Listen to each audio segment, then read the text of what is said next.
Bismillahirrohmanirrohim. Assalamualaikum warahmatullahi wabarakatuh. Alhamdulillahirabbil alamin. Wassalatu wassalamu ala asrofil anbiya'i wal mursalin Sayyidina Muhammadin wa ala alihi washabihi ajmain. Amma ba'd.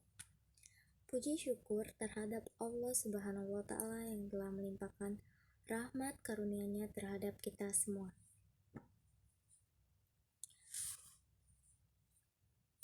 Baiklah, perkenalkan, nama saya Rahmasari dengan NIM 2030502132, kelas 2052 BPIE. Dengan prodi bimbingan penyuluhan Islam, Fakultas Dakwah dan Komunikasi, mata kuliah pengantar psikoterapi dengan dosen pengampu Haji Hendra Wijaya SAG MPDI. Baiklah, di sini saya akan menjelaskan materi psikoterapi Islam. Yang pertama, konsep dasar psikoterapi Islam. Yang kedua, unsur-unsur konsep dasar psikoterapi Islam. Munculnya gangguan, tujuan terapi, peran terapi, dan teknik prosedur terapi.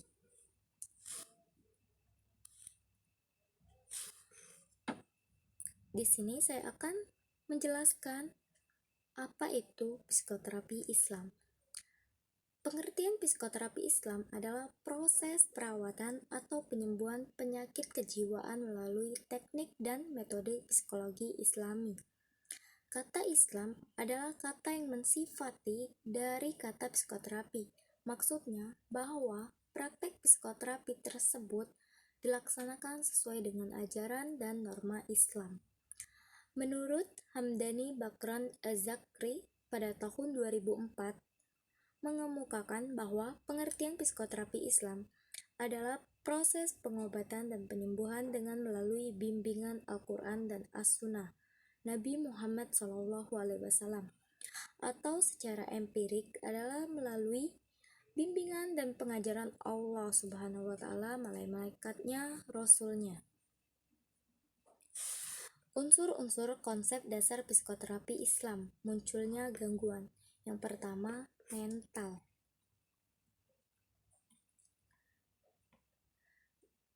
Munculnya gangguan yang pertama yaitu mental, yaitu hubungan dengan pikiran, akal, dan ingatan. Misalnya, mudah lupa, malas berpikir, tidak mampu berkonsentrasi, tidak mampu mengambil suatu keputusan yang baik, dan tidak memiliki kemampuan membedakan halal dan haram, yang bermanfaat dan mudarat, serta yang baik dan batil.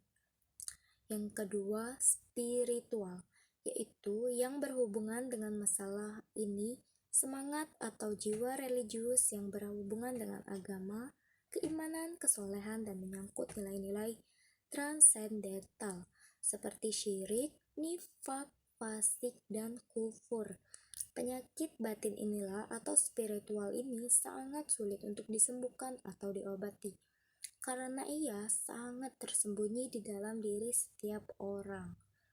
Yang ketiga, moral, yaitu suatu keadaan yang melekat pada manusia, yang daripadanya lahir perbuatan-perbuatan yang dengan mudah, tanpa melalui proses pemikiran, pertimbangan atau pemikiran, sikap mental atau watak yang terjabarkan dalam bentuk berpikir, berbicara, bertingkah laku, dan sebagainya sebagai ekspresi jiwa. Yang keempat, fisik. Tidak semua gangguan fisik dapat disembuhkan dengan psikoterapi Islam, kecuali memang kalau ada izin dari Allah Subhanahu wa taala. Akan tetapi ada kalanya sering dilakukan secara kombinasi dengan terapi medis seperti lumpuh, penyakit jantung, liver, buta, dan lain sebagainya. Tujuan terapi dan peran terapi. Adapun tujuan psikoterapi Islam ialah sebagai berikut. 1. Memberikan pertolongan kepada setiap individu agar sehat jasmania dan rohania, spiritual dan moral. 2. Menggali dan mengembangkan potensi esensial sumber daya Yang ketiga, mengantarkan individu kepada perubahan konstruksi dalam kepribadian dan etos kerja.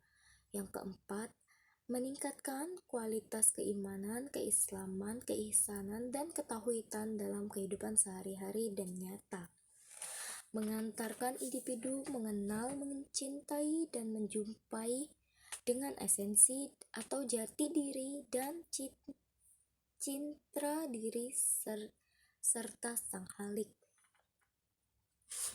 Teknik dan prosedur terapi. Adapun teknik yang dipakai oleh psikoterapi Islam adalah metode keyakinan atau metode tenacity atau teknik keyakinan. Teknik berdasarkan suatu keyakinan yang kuat yang dimiliki oleh seorang peneliti. Keyakinan itu dapat diraih melalui A. Ilmu yakin, yaitu suatu keyakinan yang diperoleh berdasarkan ilmu secara teoritis. Yang kedua, atau yang selanjutnya, ainul yakin, yaitu suatu keyakinan yang diperoleh melalui pengamatan mata kepada secara langsung tanpa perantara. Selanjutnya, hakul yakin, yaitu suatu keyakinan yang diperoleh melalui pengamatan dan penghayatan pengalaman empiris. Artinya, si peneliti sekaligus menjadi pelaku dan peristiwa dari penelitiannya. Inilah keyakinan sesungguhnya. Yang selanjutnya, kamalul yakin, yaitu suatu keyakinan yang sempurna dan lengkap karena ia dibangun di atas keyakinan berdasarkan hasil pengamatan dan penghayatan teoritis. Ilmu yakin aplikatif, ainul yakin, dan empirik hakul yakin. Metode atau teknik yang kedua yaitu teknik otoritas.